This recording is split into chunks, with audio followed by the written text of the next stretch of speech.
વાવથરાદમાં ચૂંટણીનો શંખનાદ, ભાજપની સેન્સ પ્રક્રિયામાં દાવેદારોનું ઘોડાપૂર। વાવથરાદ જિલ્લામાં આગામી સ્થાનિક સ્વરાજ્ય સંસ્થાઓની ચૂંટણીઓને લઈને રાજકીય ગરમાવો જોવા મળી રહ્યો છે। ભારતીય જનતા પાર્ટી દ્વારા ઉમેદવારોની પસંદગી માટે સેન્સ પ્રક્રિયા હાથ ધરવામાં આવી હતી। આ પ્રસંગે મોટી સંખ્યામાં કાર્યકરો, આગેવાનો અને પક્ષના હોદ્દેદારો ઉપસ્થિત રહ્યા હતા। ઉમેદવારોની પસંદગી માટે નિયુક્ત નિરીક્ષકો દ્વારા કાર્યકરો અને આગેવાનોના મંતવ્યો સાંભળીને પ્રક્રિયા હાથ ધરવામાં આવી હતી।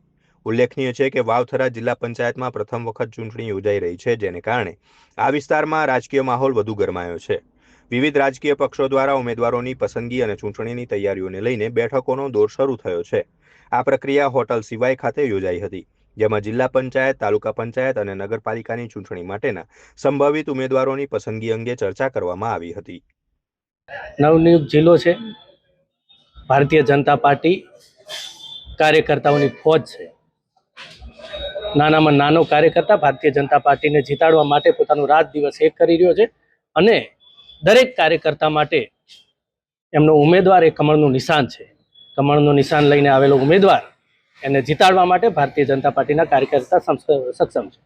લાગશે કે આ ફેરે નવો જિલ્લો છે ને બનશે ખરી? ચોક્કસ ભારતીય જનતા પાર્ટી પંચાયતથી પાર્લામેન્ટ સુધી ભારતીય જનતા પાર્ટીનો ભગવો લહેરાઈ રહ્યો છે। નવનિયુક્ત વાવથરા જિલ્લાની અંદર આ વખતે